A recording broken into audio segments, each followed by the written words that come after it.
میں بھی تھوڑی دیر کے لیے حاضر آیا ہوں اور میں چاہوں گا کہ کچھ باتیں وہ آپ کی سماعتوں کے حوالے کی جائیں جن باتوں سے آپ کی رات بھی سنور جائے، آپ کا دن بھی سنور جائے، آپ کی قبر بھی سنور جائے اور آپ کی آخرت بھی سنور جائے۔ جس آیہ کریمہ کی تلاوت کا شرف حاصل کیا اس سے متعلق کچھ بات پیش کرنے سے پہلے میں رسول اعظم صلی اللہ علیہ وسلم کی ایک دعا آپ کو بتاؤں۔ آقا کریم صلی اللہ علیہ وسلم کے حوالے سے حضرت ثوبان رضی اللہ تعالیٰ عنہ فرماتے ہیں کہ رسول اعظم صلی اللہ علیہ وسلم دعا کرتے ہیں، اللہ مجھے میرے احبہ سے ملا دے۔ حضرت ثوبان رضی اللہ تعالیٰ عنہ موجود تھے اور رسول اعظم صلی اللہ علیہ وسلم سے انہوں نے جب یہ دعا سنی تو عرض کرنے لگے، یا رسول اللہ صلی اللہ تعالیٰ علیہ وسلم، ہم سب چاہنے والے تو آپ کے سامنے موجود ہیں، پھر حضور کا یہ کہنا کہ مجھے چاہنے والوں سے ملا دے، میرے احبہ سے ملا دے، تو سرکار بھی یہ جاننا چاہتے ہیں کہ آپ کے احبہ ہیں کون؟ آپ کے احبہ ہیں کون؟ تو آقا کریم صلی اللہ علیہ وسلم نے فرمایا، ثوبان تم لوگ نماز میرے پیچھے پڑھتے ہو، تم لوگ مجھ سے قرآن سنتے ہو، تم لوگوں کے سامنے وحی الہی کا نزول ہوتا ہے، تم ہم سے قرآن سیکھتے ہو، صبح و شام ہمارے چہرے کو دیکھتے ہو، لیکن آؤ تمہیں بتاؤں کہ میرے احبہ جن سے ملنے کی میں تمنا کرتا ہوں وہ کون؟ فرماتے اے ثوبان، قرب قیامت کچھ میرے امتی ایسے ہوں گے جنہوں نے مجھے دیکھا نہیں لیکن میرے نام پر مر مٹنے کے لیے تیار ہوں گے، وہ ہیں میرے احبہ جن سے ملنے کی میں تمنا رکھتا ہوں۔ آپ اندازہ لگائیں رسول گرامی وقار صلی اللہ علیہ وسلم کے دیدار نہ ہونے کے باوجود ان کی محبت میں تڑپنے والا اگر کوئی غلام ہے تو اس غلام سے ملنے کی تمنا آقا کریم صلی اللہ علیہ وسلم خود رکھتے ہیں، اور یہی وجہ ہے کہ اعلیٰ حضرت عظیم البرکت امام عشق و محبت کا جب وصال ہوا تو آپ کو حیرت ہوگی، کچوشا کی سرزمین پر وہاں کے بزرگوں نے دیکھا آنکھوں سے آنسو جاری ہیں، ابھی تار ٹیلی گرام کچھ بھی نہیں پہنچا، کچھ بھی نہیں پہنچا، اطلاع بھی نہیں پہنچی، لیکن اس زمانے میں موبائل سسٹم بھی نہیں تھا، لیکن خاندان کچوچا کے سادات کی آنکھوں میں آنسو جاری تھے۔ پوچھنے والے نے پوچھا کہ آپ کیوں رو رہے؟ تو فرماتے قطب الاقطاب کا جنازہ جاتے ہوئے دیکھ رہا ہوں۔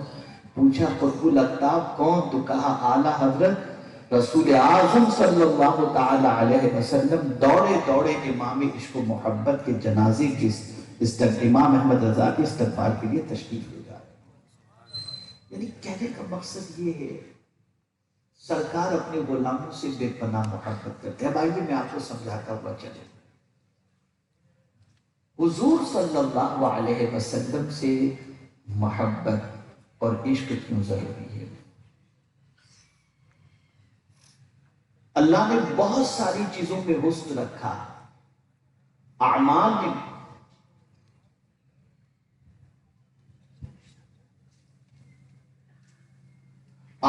میں بھی حسن رکھا۔ آپ اسٹیج سے اتر کے کچھ کریں، ایک مرتبہ درود شریف پڑھ لیں، اللہم صلی علی سیدنا و مولانا محمد معدن الجود والکرم وآلہ وصحابہ وبارک وسلم۔ فرمایا الذی خلق الموت والحیات لیبلوکم ایکم احسن عملا، لیکن احسن عمل کی قسم یاد نہیں فرمائی۔ قول کے اندر بھی اللہ نے احسن رکھا، وَمَنْ أَحْسَنُ قَوْلًا مِّمَّنْ دَعَا إِلَى اللَّهِ، لیکن قول کی قسم بھی یاد نہیں فرمائی. لیکن مصطفیٰ جان رحمت ایسے حسین ایسے حسین ایسے حسین کہ خالق حسن نے خود حضور کے چہرے کی قسم یاد فرمائی. سبحان اللہ. کتنے حسین ہوں گے حضور صلی اللہ علیہ وسلم کہ اللہ عز و جل خود حضور صلی اللہ علیہ وسلم کے چہرے مبارک کی قسم یاد فرماتا ہے.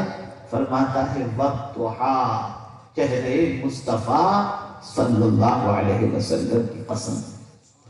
اور یہ چہرہ اتنا حسین کہ خود خالق حسن اس چہرے کو تکتا ہے. قَدْ نَرَا تَقَلُّبَ وَجْهِكَ فِي السَّمَاءِ، ہم ضرور تمہارے چہرے کو آسمان پر اٹھتا ہوا تک رہے ہیں. اندازہ لگائیں رسول گرامی وقار صلی اللہ علیہ وسلم کا چہرے مبارک اتنا حسین تھا، اتنا خوبصورت تھا کہ اس چہرے کو خود خالق حسن تکتا ہوا نظر آتا. آپ ذرا دیکھیں اور اندازہ لگائیں. انسانوں میں سب سے بڑا مرتبہ انبیاء و رسول کا ہے، اور اس کے بعد افضل البشر بعد الانبیاء بالتحقیق کا صحابہ کرام علیہم الرضوان کا مقام ہے. لیکن کبھی آپ نے سوچا کہ صحابی کو صحابی کس وجہ سے کہا جاتا ہے؟ یہ لقب اور یہ ٹائٹل کیوں ملتا ہے؟ ایجوکیشن کی بنیاد پر، تقوی کی بنیاد پر، عبادات کی بنیاد پر نہیں، بلکہ ایک عمل ان کے پلے میں ہوتا ہے جس کی وجہ سے انہیں صحابیت کا مقام ملتا ہے، اور وہ عمل یہ ہوتا ہے ایمان کی حالت میں رخ مصطفیٰ کو دیکھنا. جس کسی نے ایمان کی حالت میں رسول اعظم صلی اللہ علیہ وسلم کے رخ زیبا کی زیارت کی اور ایمان ہی کی حالت کے اندر اس دنیا سے کچھ کر گیا، اسے صحابیت کا مقام نصیب ہو جاتا ہے.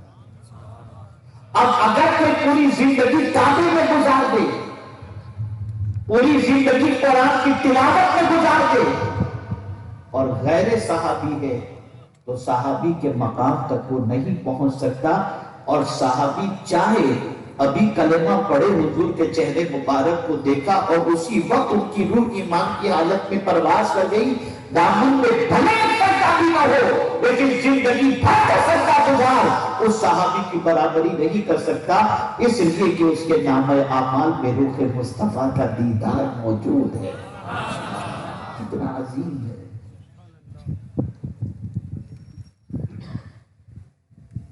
آپ ذرا دیکھیں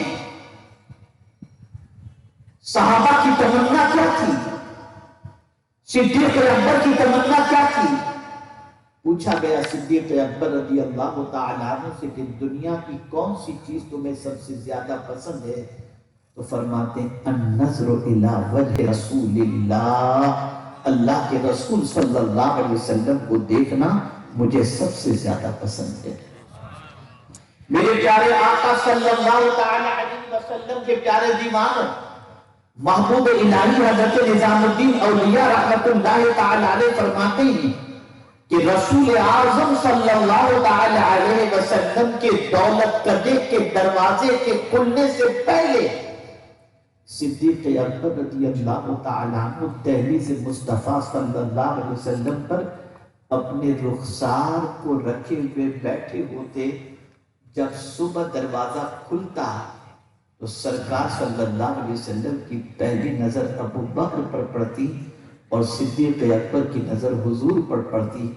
آقا فرماتے ابو بکر کیا بات ہے، اتنی صبح صبح آ کر کے تم دہلیز پر بیٹھ گئے؟ عرض کرتے حضور آپ کے چہرے کی زیارت کے بغیر رات کاٹنا بڑا مشکل ہوتا ہے، صبح میں اس لیے آ جاتا ہوں کہ دروازہ کھلے اور جلدی سے مصطفیٰ کا جمال کے دیکھ. سبحان اللہ.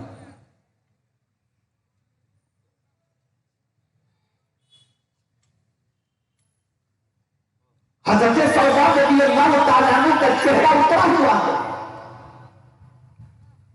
حضور صلی اللہ علیہ وسلم کی بارگاہ میں حاضر آئے آقا نے روح کو دیکھا، چہرے کو دیکھا حضرت ثوبان کے، فرمایا کیا بات ہے ثوبان، تمہارا چہرہ اترا ہوا ہے، کیا گھر میں کوئی بات ہو گئی یا طبیعت خراب ہے، کیوں چہرہ اترا ہوا ہے؟ سوچ دیکھیے صحابی کی، عرض کرتے ہیں حضور گھر میں کوئی معاملہ بھی نہیں ہوا، طبیعت بھی خراب نہیں ہے، بس ایک ہی معاملہ ہے، آج ایک خیال نے مجھے بے چین کر دیا۔ ثوبان کیا خیال؟ عرض کرتے ہیں حضور یہاں تو صبح و شام آپ کو دیکھتے رہتے ہیں، ایک خیال آیا ذہن میں، کل بروز قیامت پتہ نہیں آپ کہاں ہوں گے اور ہم کہاں ہوں گے، اگر جنت میں آپ کا دیدار نصیب نہیں ہوگا تو ہمارا کیا ہوگا؟ بس عاشق کی یہ ادا میرے رب کو اتنی پسند آئی، سدرۃ المنتہا سے جبریل امین کو بھیجا، جاؤ اور فوراً جا کر کے یہ مصدع جعفزہ سنا دو، انعم اللہ علیہم من النبیین والصدیقین والشہداء والصالحین وحسن اولئک رفیقا۔ اللہ اکبر، کل بروز قیامت غلام اس کے ساتھ ہوگا جس سے وہ محبت کرتا ہے۔ اللہ کے رسول صلی اللہ علیہ وسلم کے دیدار کی فکر صحابہ کرام علیہم الرضوان کو اتنی تھی، اور کیوں نہ ہو، چہرہ تھا ہی ایسا، سبحان، جمال تھا ہی ایسا۔ آپ نے کبھی محسوس کیا؟ آج ہماری قوم کی سچویشن یہ ہے کہ بچیاں ہیرو کی تصویر اپنے پاس موبائل کے اندر رکھتی ہیں اور کہتے ہیں کتنا اسمارٹ ہے، نوجوان لڑکیوں کی تصویریں رکھتے ہیں، ایک دوسرے کو فارورڈ کرتے اور کہتے ہیں دیکھو اس کا حسن، دیکھو کیا ہو گیا ہے تمہیں۔ آج رسول اعظم صلی اللہ علیہ وسلم پر کرٹیسائز نہ کیا جاتا اگر ہم نے اپنی ذمہ داری کو صحیح طور پر محسوس کیا ہوتا۔ کیا ذمہ داری، کیا ذمہ داری؟ حضرت ابو ہریرہ رضی اللہ تعالیٰ عنہ جب اطلاع ملتی کہ کوئی قافلہ مدینے میں آ رہا ہے تو آپ مدینے کی باؤنڈری پر جا کر بیٹھ جاتے اور قافلہ جیسے پہنچتا انہیں روک دیتے، اور جانتے ہیں کیا کہتے ہیں؟ قافلے والوں سے کہتے تم نے ہمارے آقا کو دیکھا ہے؟ تم میں کوئی ایسا بھی ہے جس نے ہمارے حضور کو دیکھا ہو؟ تو قافلے والے کہتے نہیں، ہم نے تمہارے آقا کو نہیں دیکھا۔ تو فرماتے بیٹھ جاؤ، میں تمہیں بتاتا ہوں میرے حضور کیسے تھے، میں تمہیں بتاتا ہوں میرے حضور کیسے تھے۔ پھر چہرے مبارک کے خط و خال کے حوالے سے، زلف مبارک کے حوالے سے، آنکھوں کے حوالے سے، دست کرم کے حوالے سے اس طرح سے بیان کرتے کہ سننے والے کی چیخیں نکل جاتی اور کہتے کاش ہم نے مصطفیٰ جان رحمت کے روح زیبا کو دیکھ لیا۔ جب یہ مزاج تھا، جب یہ سچویشن تھی، تو ہماری راتیں یادیں رسول میں گزرتی تھی، اور جب سے یہ سچویشن ہماری ختم ہو گئی، راتیں پکچروں میں گزر رہی ہیں، گندی چیزوں کو دیکھنے میں ہماری راتیں گزر رہی ہیں۔ کتنے حسین تھے میرے آقا صلی اللہ علیہ وسلم۔ خود رسول اعظم صلی اللہ علیہ وسلم کے دور پاک میں ایک قافلہ مدینے کے قریب آ کر کے رکا، پیغمبر رحمت صلی اللہ علیہ وسلم کو اطلاع ملی، حضور تشریف لے گئے۔ قافلے والوں سے ملاقات کی، قافلے والے نہیں جانتے تھے کہ حضور کون ہیں، کیا ہیں۔ ایک اونٹ قافلے میں تھا جو حضور کو پسند آ گیا۔ رسول اعظم صلی اللہ علیہ وسلم نے دریافت فرمایا کہ یہ اونٹ کس کا ہے؟ تو بتایا گیا فلاں صاحب کا ہے۔ میرے آقا صلی اللہ علیہ وسلم نے فرمایا اونٹ بیچو گے؟ اس نے کہا ہاں، سودا ہو گیا۔ سرکار صلی اللہ علیہ وسلم نے فرمایا شام تک تمہارے اونٹ کی قیمت تمہیں پہنچا دی جائے گی۔ یہ کہہ کر اس کی اجازت سے اونٹ لیا اور اونٹ کی مہار تھامی اور لے کر کے چلے گئے۔ جب سرکار صلی اللہ علیہ وسلم نظروں سے اوجھل ہوئے تو قافلے والوں میں شور بپا ہوا کہ ان کو جانتا ہے کوئی، ان کا پتہ کسی نے لیا؟ یہ لے کر کے چلے گئے، آپ نے نام بھی پوچھا، دیکھ لیا اٹھا کر، جانتے ہو آپ میں سے کوئی؟ سب نے کہا نہیں ہم نہیں جانتے، ہم نہیں جانتے۔ تو اب کون ضمانت لے گا، کون ملے گا.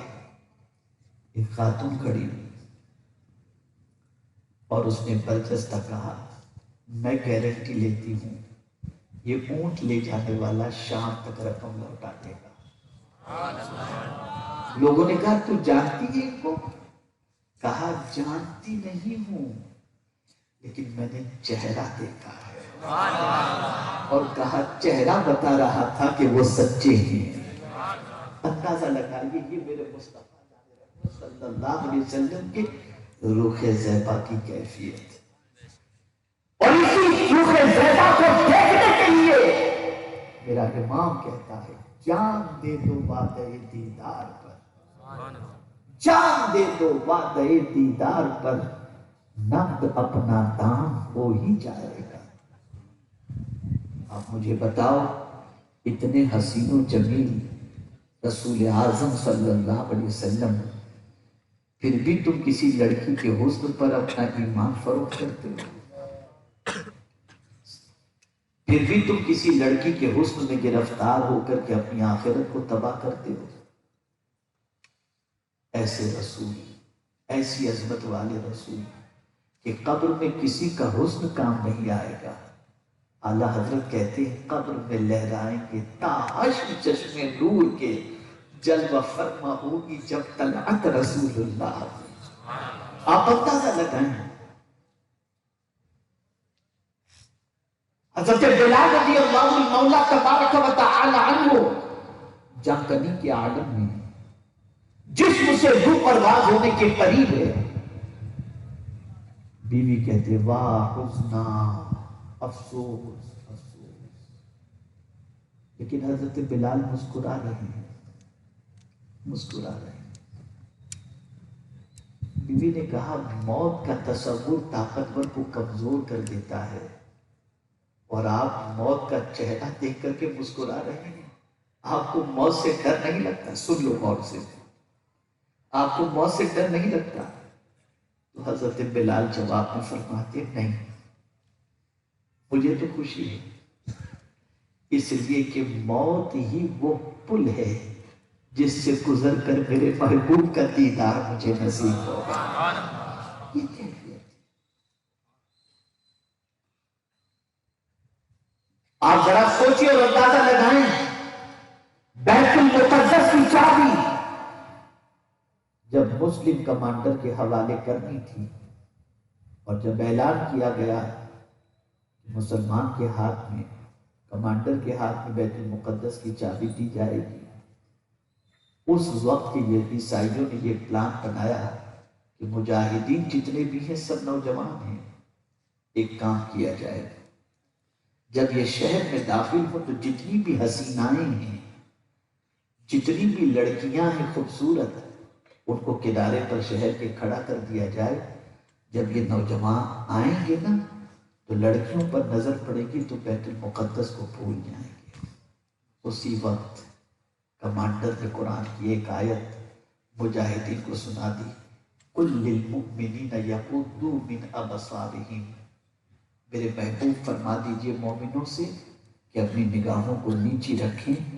انہوں نے، کمانڈر نے سارے مجاہدین سے کہا شہر میں جب داخل ہو تو نگاہ نیچی کر کے داخل ہونا. اللہ اکبر. سب نگاہوں کو نیچی کر کے شہر میں داخل ہوئے. حسینائیں دائیں جانب، حسینائیں بائیں جانب انتظار کر رہی تھی کہ کوئی ہمارے حسن کو دیکھے، لیکن سب یوں ہی گزر گئے، سب یوں ہی گزر گئے نگاہوں کو نیچی کیے ہوئے.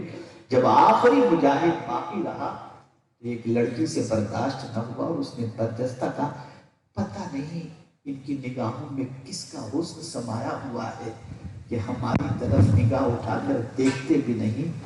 رک گیا مجاہد اور برجستہ جواب دیا جس کی نگاہوں میں گنبد خضرا کا حسن سمایا ہوا ہو وہ لڑکیوں کے حسن پر اپنا ایمان فروخت نہیں کیا کرتا.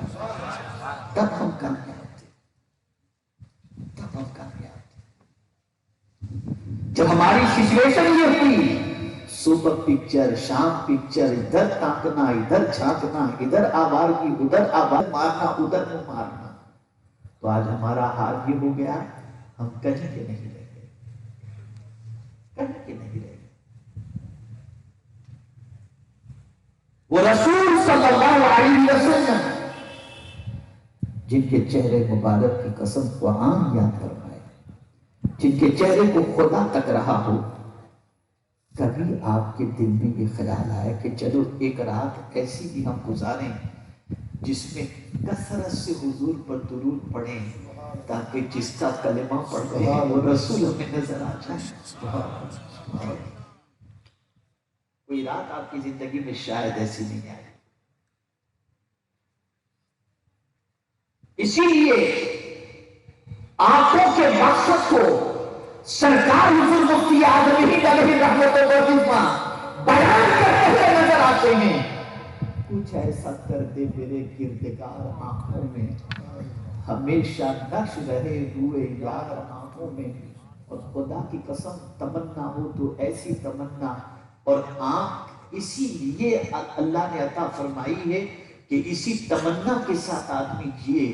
کہتے ہیں انہیں نہ دیکھا تو کس کام کی ہے یہ آنکھیں، انہیں نہ دیکھا تو کس کام کی ہے یہ آنکھیں، کہ دیکھنے کی ہے ساری بہار آنکھوں میں۔ اگر حضور کو نہیں دیکھا تو یہ آنکھیں کس کام کی؟ اے رسول اعظم صلی اللہ تعالی علیہ وسلم کے دیوانوں، دنیا اللہ سے نگاہ مانگتی ہے، آنکھ کی بھیک مانگتی ہے، آنکھ کی روشنی مانگتی ہے۔ ابھی ہم اور سید صاحب 3 دن پہلے کے علاقے میں تھے، وہاں ایک بیماری کی وجہ سے لوگوں کی آنکھوں کی روشنی جا رہی تھی۔ 2-3 لوگ آئے جن کی آنکھوں کی روشنی کمزور پڑ گئی بلکہ ختم ہونے کے قریب۔ آنے والوں نے کیا کہا؟ یہی تو کہا کہ حضرت دعا کیجیے ہماری آنکھوں کی روشنی آ جائے، لیکن قربان جائیے۔ جب رسول اعظم صلی اللہ علیہ وسلم کا وصال ہوا تو ایک صحابی دست بدعا، اے اللہ میری آنکھوں کی روشنی کو چھین لے۔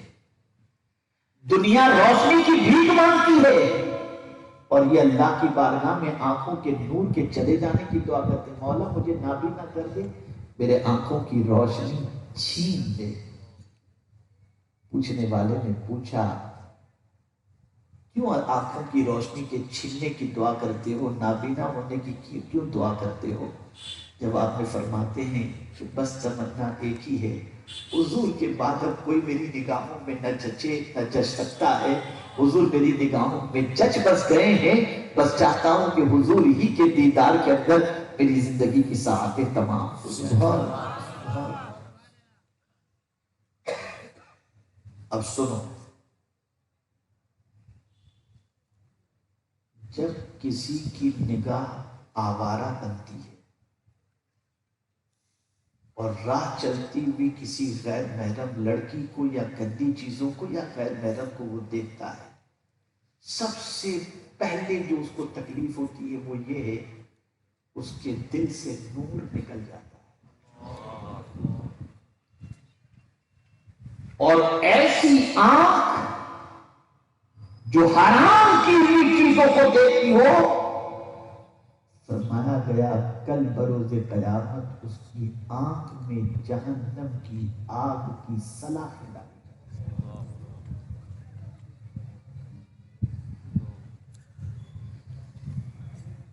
ایک زمانہ تھا باپ نگاہ اٹھاتا تھا بیٹا کانپتا تھا،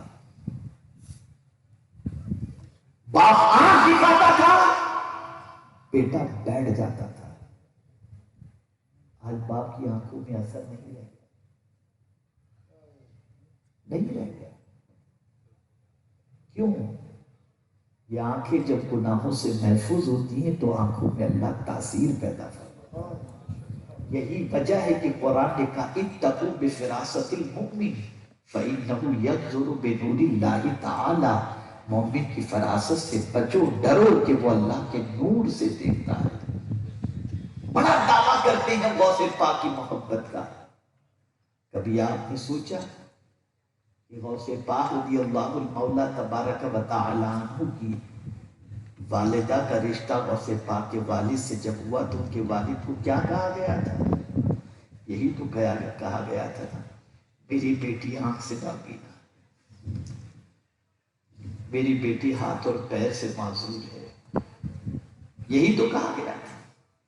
اور جب شادی ہوئی اور غوث پاک کے والد کمرے میں پہنچے تو ایک خوبصورت ہاتھ پیر اور آنکھوں کی سلامت والی ایک لڑکی بیٹھی ہوئی تھی۔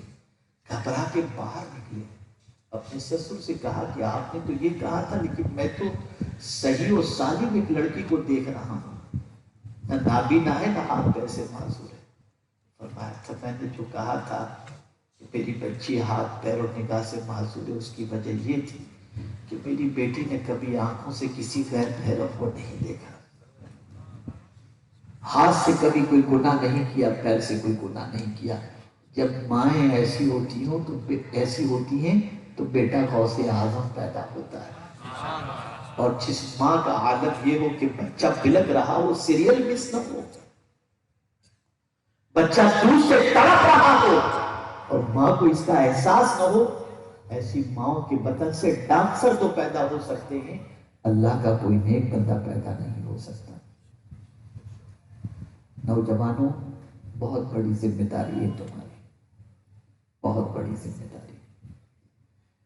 اپنی نگاہوں کی حفاظت کرو اور یاد رکھیں اس رسول رحمت صلی اللہ علیہ وسلم کی عظمت پر قربان کے فرماتے ہیں میرے آقا صلی اللہ تعالی علیہ وسلم، اچانک بھی اگر نگاہ کسی پر پڑ گئی تو پہلی نگاہ معاف، لیکن اگر جان بوجھ کر کے دوبارہ دیکھے تو قیامت میں اس کا سوال ہوگا، اس کا سوال ہوگا۔ تو آج مجھے آپ کو صرف اتنا بتانا ہے کہ حضور سے زیادہ حسین و جمیل کوئی ہے ہی نہیں، اور قبر میں بھی کسی کا چہرہ نہیں دکھایا جائے گا سوائے محمد عربی صلی اللہ علیہ وسلم۔ تو کاش ہم حضور کی آنکھ، حضور صلی اللہ علیہ وسلم کے رخ زیبا کی زیارت کی تڑپ میں اور محبت میں اس طرح سے اپنی زندگی گزار دیں کہ جب قبر میں رسول رحمت صلی اللہ علیہ وسلم کو دیکھیں تو ہم باقاعدہ کھڑے ہو کر سلام کا نذرانہ پیش کریں اور حضور صلی اللہ علیہ وسلم کے رخ زیبا کی زیارت سے اپنی آنکھوں کو ہم ٹھنڈی کریں۔ آج ضرورت ہے آقا کریم صلی اللہ علیہ وسلم کے سراپا کا ذکر کرو، ان کے حسن کا تذکرہ کرو۔ آپ جانتے ہیں بہت ساروں کو ایمان کی دولت ملی رخ مصطفیٰ صلی اللہ علیہ وسلم کو دیکھ کر کے ملی۔ حضرت مصعب بن عمیر، حضرت عبداللہ ابن سلام رضی اللہ تعالی عنہما کی زندگی کا جائزہ لوگ پڑھو۔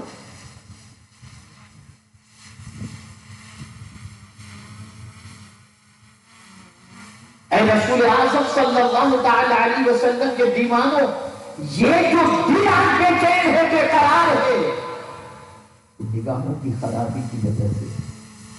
کیوں اللہ نے آنکھیں عطا فرمائی؟ بس آخری بات اثر کے میں گفتگو کرنا چاہتا ہوں، اس لیے کہ میں نہیں چاہتا کہ آپ کو میں زیادہ دیر تک بوجھ بنا رہا ہوں، شاید ایسا تو نہیں ہے، لیکن میں زیادہ وقت دینا مناسب نہیں سمجھتا کیونکہ ایک کم و بیش کر چکا ہے۔ کیوں اللہ کے آنکھ عطا فرمائی؟ کیا دیکھنے کے لیے عطا فرمائی؟ دیکھتے ہو کبھی؟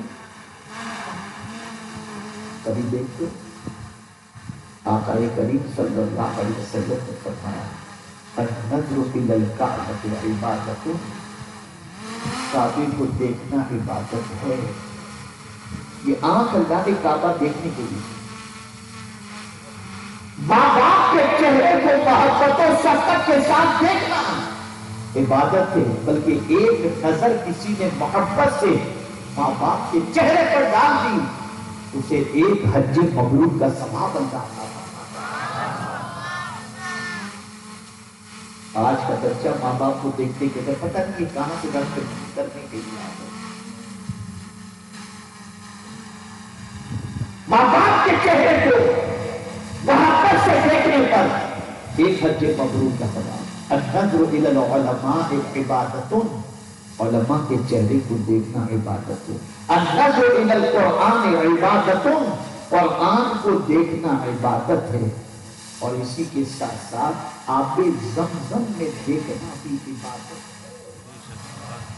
یہاں تک فرمایا گیا اگر کوئی آب زمزم میں دیکھتا ہے تو اللہ تعالیٰ اس کے دل کے نفاق کو دور کرتا ہے۔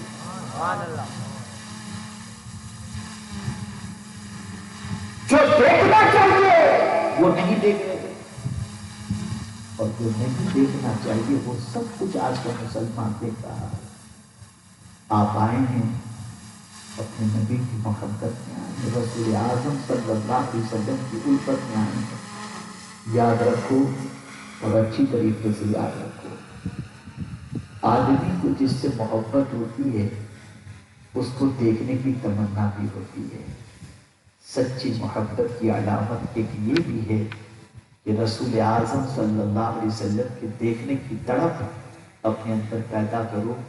اور بس ایک آخری بات عرض کر دوں، اللہ اکبر، خواجہ ابو الحسن خرقانی رحمۃ اللہ تعالی علیہ سے کسی نے پوچھا، بات چل رہی تھی صحابہ کی، خواجہ ابو الحسن خرقانی رحمۃ اللہ تعالی علیہ صحابہ کی فضیلت بیان کر رہے تھے۔ ایک صاحب نے برجستہ عرض کیا کہ حضور وہ کتنے خوش نصیب تھے صحابہ، کتنے خوش نصیب تھے کہ جو رسول اعظم صلی اللہ علیہ وسلم کے ساتھ اپنی زندگی کے لمحات گزارتے تھے، اٹھتے بیٹھتے حضور کا جلوہ دیکھتے تھے۔ بس خواجہ صاحب رک گئے، سوال کرنے والے سے فرمایا، اے سائل، کیا تو چاہتا ہے کہ تیرا وقت بھی حضور کے ساتھ گزرے؟ تیرا وقت بھی حضور کے ساتھ گزرے؟ اس نے کہا سرکار صلی اللہ علیہ وسلم کا تو وصال ہو چکا، اب حضور صلی اللہ علیہ وسلم کے ساتھ وقت کیسے گزر سکتا ہے؟ کہا میں تجھے نسخہ بتا رہا ہوں، میں تجھے نسخہ بتا رہا ہوں۔ کہا حضور کرم ہوگا بتا دیں۔ ارشاد فرمایا جو تیرا دن گناہ صغیرہ سے بھی بچنے میں گزر جائے، سمجھ لے کہ وہ دن تیرا حضور کے ساتھ گزر گیا۔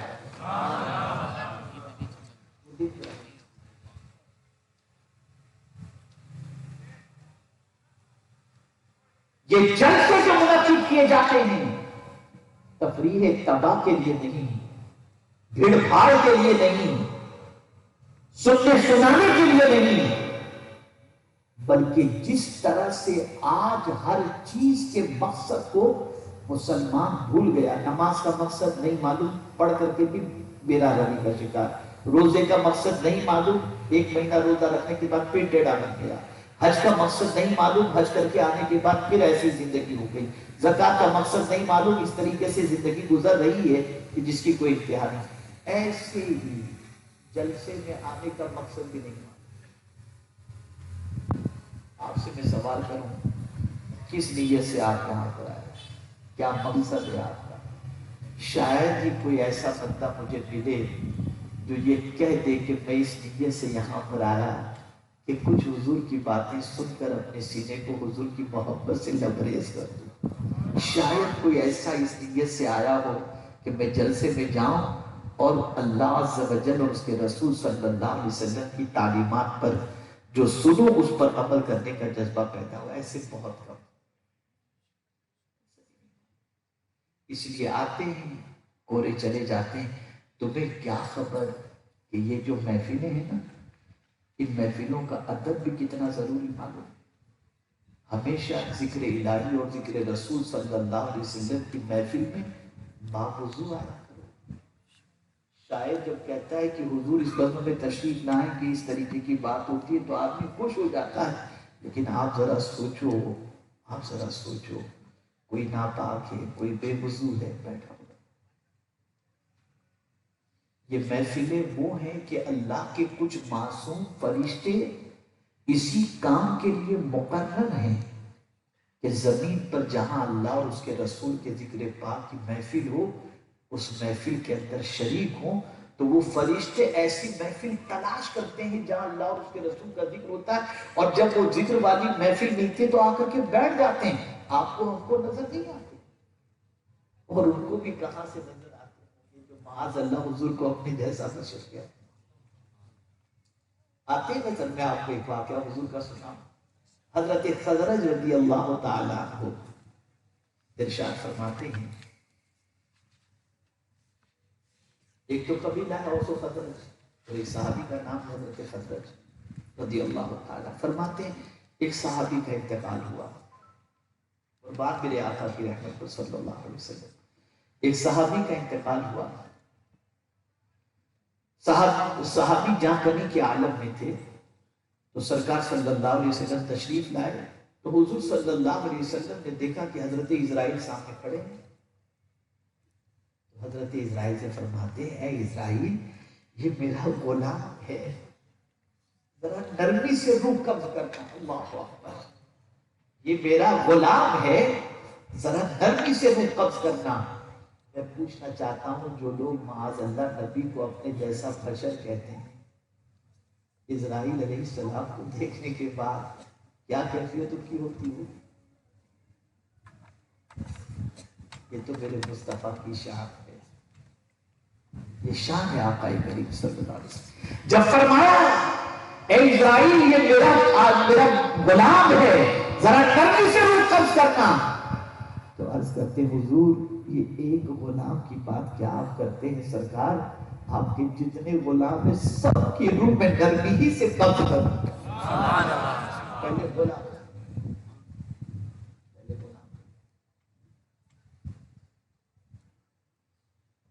اسی لیے اعلیٰ حضرت کہتے ان کے نثار کوئی کیسے ہی رنج میں ہوں، جب یاد آ گئے ہیں سب ہم بھلا دیے۔ سچی محبت کرو، یہ لڑکیوں کی محبت، یہ مال و زر کی محبت، یہ زر و زمین کی محبت، یہ گناہوں کی محبت تباہ کر چکی ہے اور تباہ کر رہی ہے۔ اگر اس کے بعد بھی تم اپنے آپ کو درست نہیں کرتے ہو تو پھر تباہی اور بربادی اور ذلت سے دنیا کی کوئی طاقت نہیں روک سکتی۔ ایک ہی جائے پناہ ہے اور وہ ہے دامن مصطفیٰ صلی اللہ علیہ وسلم۔ پلٹ آؤ اپنے آقا کی طرف، چھوڑ دو گناہ کرنا، چھوڑ دو پکچر دیکھنا، چھوڑ دو آوارہ گردی کرنا، چھوڑ دو نگاہوں سے بے روی کے شکار ہونا۔ جب یہ ساری چیزیں تم چھوڑ دو گے نا تو پھر دیکھنا تمہارے قلب کو کتنا سکون ملتا ہے اور قلب کو کتنا سرور ملتا ہے۔ تو آج کے اس عظیم الشان تحفظ ناموس رسالت صلی اللہ علیہ وسلم کانفرنس اور اصلاح معاشرہ کانفرنس کے اندر میرا پیغام یہی ہے کہ بس آقا سے اتنی محبت کرو، اتنی محبت کرو، اتنی محبت کرو کہ کبھی وہ خود خواب میں تشریف لا کر اپنا دیدار کرا دیں۔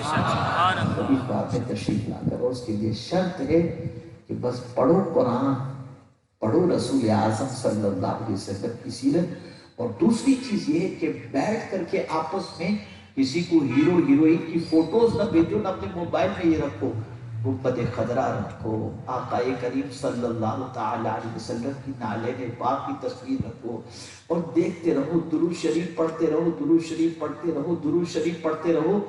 کسی دن وہ کرم فرما کر خود خواب میں تشریف لے آئیں گے اور اپنی زیارت سے مالا مال کر دیں گے۔ اور یاد رکھنا میرے آقا سے زیادہ حسین کوئی ہے ہی نہیں، کوئی ہے ہی نہیں۔ وہ کمال حسن حضور ہے کہ گمان نفس جہاں ہے۔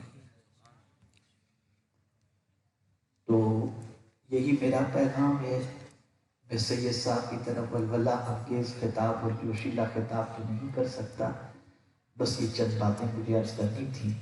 پھر ایک مرتبہ عرض کر دیتا ہوں، جتنا تم نگاہوں کی حفاظت کرو گے نا تمہارے دل میں اتنا سکون پیدا ہوگا۔ پہلے نگاہ بہکتی ہے پھر وجود بہکتا ہے۔ اعلیٰ حضرت عظیم البرکت 4 سال کے تھے، بریلی شریف کی گلی میں نکلے، ایک عورت آ رہی تھی، اعلیٰ حضرت لمبا کرتا پہنے ہوئے تھے، اٹھایا اور اپنی آنکھ پر رکھ لیا۔ اس نے مذاقن کہا سطر تو کھول دیا اور آنکھیں چھپا لی۔ فرمایا پہلے آنکھ بتاتا ہے پھر وجود بتاتا۔